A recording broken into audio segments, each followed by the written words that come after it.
Okay, author's note. I am in a different setting than I was before. I have the same computer and everything, it's just that I am not at the table. So if you hear the couch squeak or anything, it's because I am sitting on the couch.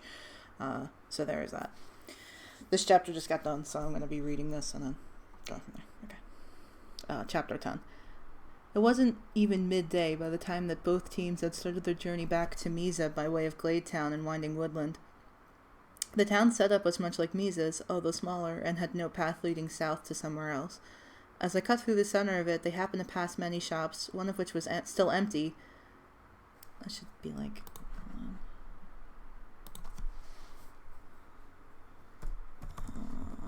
there. Fixing that. One of which was still empty. Shop stalls. Even though most others were up and running, the stall was full of flowers and different plant life, so it can be assumed that those were what would be for sale if any worker was present. The only person who happened to notice this was Sandra. "Wait, why is that one empty?" he asked. "That's a good question," Felicia said. "I have absolutely no idea, though." The rest of Sandra's teammates looked at what he pointed out, each coming up with theories. "Maybe the shop owner is just really busy and only works on certain days of the week," Lamperi said. "Maybe the stall doesn't have anyone who owns it, and it's not been taken over by anyone else," Laura said. "No," Ariora shook his head. The flowers aren't there. The flowers that are there aren't wilted or anything, so it's not the case," he said. "As for the days of the week thing, we've definitely been in Gladetown Square on every single day of the week at one point or another, but I've never seen who owns that stall." He paused, then said, "Besides, leaving all of that without anyone to watch is not a great business practice," he said, shrugging. "I think it's just a coincidence," Nahia said. "But you can never be too sure. It certainly is curious." "I'll say," Arioris replied. Once the teams had arrived at Winding Woodland, Lamperi was trying to pinpoint the exact spot she met Sandra, squeaking couch, but was unable to. "I know it was definitely around here somewhere. He wasn't near any trees. He was lying in a circle of light through the trees." "That sounds poetic," Arioris said. "Yeah, it was kind of like something out of a book," Lamperi said. "What's the rest of the story of you guys meeting?" Felicia asked. "Well, after I woke Sandra up, that's when I discovered he had amnesia, and I thought to take him to Misa Town to see if anyone recognized him, but then we were attacked." "Out here?" Nahia asked. "Phantasms rarely show up this far from the center of the woods." I thought it was these two weirdos I see wandering around the woods sometimes," Laura said. That could go a couple different ways," Ariora said. "Can you elaborate?" "It's this lady and this guy. The lady wears a green dress, and the guy's wearing all purple." "I see," Nahia said. "They would be Velissa Opulent and Kricoria Blight of Team Suspiro. Their base is somewhere around here, I believe." "Ugh, now my head aches back," Arioris joked, but Felicia looked genuinely concerned. "Oh no, Ari." "Nah, I'm kidding." "No worries," Ariora said, winking at Felicia. She smiled and blushed a little. "Can one of them make these big seed things that explode and appear from nowhere?" Sandra asked, still trying to wrap his head around how the whole move thing worked. "Seed bomb?" Nahia asked. "Yes, Velissa can use that move. Why do you ask?" "I think it's obvious," Ariora sighed. "Did they bother you?" "Yeah," Lamperi said. "We heard this giggling and then we got attacked." "She's such a jerk," Felicia frowned. "I'm so sorry she did that." Oh my god, has Discord been going off? Oops. Sorry. I don't know if it has been going off. Uh-oh. Oh well. "Wait, she's from an exploration team and she did that?" Laura asked. "What kind of show are you people running?"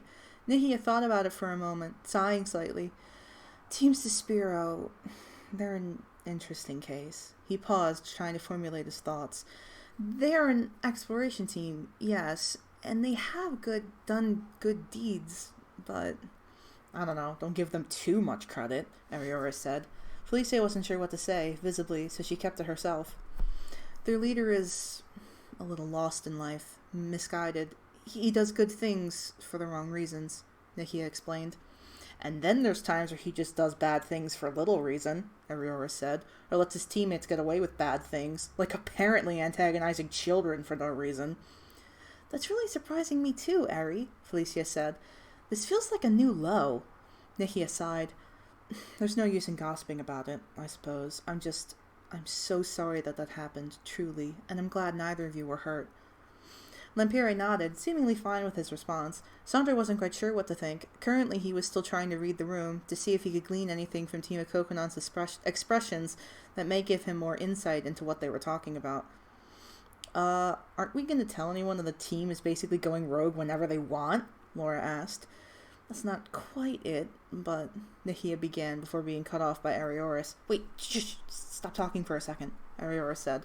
The team stopped walking and waited while he listened closely for whatever he thought he heard. Arioris stood in the center of the group. Nahia was to Arioris' right, and Felicia was to his left, behind him a bit. I thought you said those phantasms can't show up this far away from the center of the forest, Laura whispered. Either way, Felicia whispered back, gently gesturing Team Searchlights to stand behind her. They did with no protest. 2. No, it's not that, Arioris said. He looked all around, and then said, Whoever you are, you just lost the element of surprise, so why don't you just come on out and... As a greeting, a seed bomb warning shot was fired. Arioris reacted instantly with barrier, a transparent blue wall of energy appearing in front of him to shield him and his allies from the attack. Simultaneously, 2 more figures jumped from the surrounding plant life, one attacking Nahia and the other attacking Felicia. Nahia jumped back to avoid the attack, equipping his claw weapons when he landed on his feet again. Felicia managed to strike first with Sucker Punch in the nick of time. Damn it! Arioris shouted. Aura, what are you doing? Nahia said. Indeed, the attackers were the aforementioned Team Suspiro. Once the dust cleared from the seed bomb attack, their locations were clear. Kokorio was nearby Velissa, looking a little in pain from the Sucker Punch. Aura recovered from missing his attack, standing fully upright. He had his dagger in his left hand. Velissa was a bit in front of Arioris. Oh, don't act surprised. This was long overdue, Aura shrugged. Thanks for that intel, by the way, you idiots, he said to his teammates. He was knocked out last night, Kokorio said. Arioris sighed. Felicia, you get the kids out of here. This is going to get ugly. In an instant, Felicia scooped up into her arms Lempiere and Laura, who were closest to her. She turned to say something to Sandra, who was behind her, but she was interrupted by Velissa firing a thick blue and white Dragon Pulse beam at the four, missing and hitting the ground near them, but the impact being enough to cause Felicia to recoil backward, dropping Lempiere and Laura. They, including Sandra, fell to the ground. You're not going anywhere, Velissa said. This is ending today. Felicia got back up and helped Team Searchlights back to their feet. Stay behind me, please, she said quickly. Why, Aura? Nahia pleaded. Why get children involved in this? This is between you and me. Why not? They're associated with you now, Aura replied. I'm surprised you didn't expect this.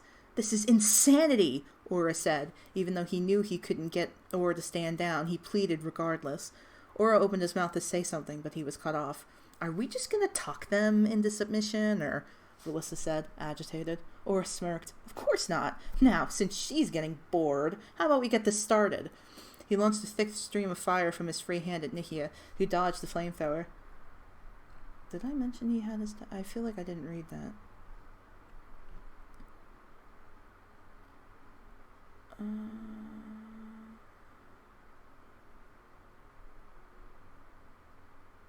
I did. Okay. I must have. I don't know. I don't remember reading that.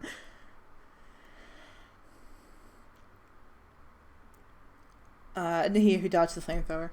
Felicia's target was Velissa. She could outrun Kokorio, and Aura would be too focused on Nahia to chase after her. She lunged at the Superior with a slash attack. There were little theatrics to this attack, other than similarly to her sucker punch. The attack left a red slash mark in the air where she used it. Velissa was hit, and she retaliated with slam, ramming herself into Felicia's shoulder first. That left Arioris to deal with Kokorio. Arioris opened with Helping Hand for his teammates. Kokorio launched a sludge bomb, which was a stream of brownish grime summoned from Kokorio's hands, and launched at his foe. Arioris dodged, then put some distance between them with Psychic. Sandra looked over at his teammates. They had an expression similar to his own. Confusion and terror. Like the battle before, the answer of what to do was obvious, but Team of Coconut seemed much more obvious about the kids staying out of this. Nahia struck Aura with a night slash, slashing his claws and leaving dark slash marks in the air where he struck.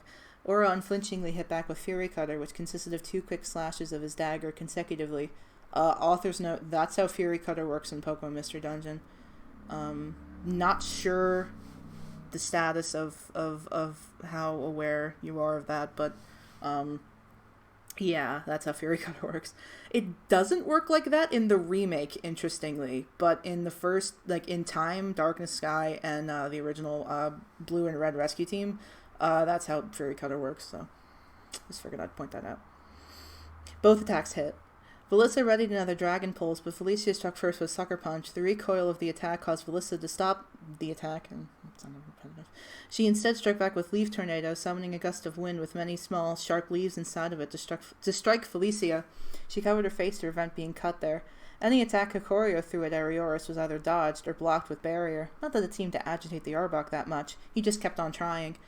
A brown ball of mud formed between Kokorio's hands, which he threw at Arioris to try to hit him with Mud Bomb. That attack did land, however, which took Arioris off guard.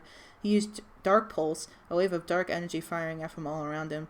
The attack was a direct hit on Kokorio, causing him to flinch. Arioris used Helping Hand again while his foe was stunned.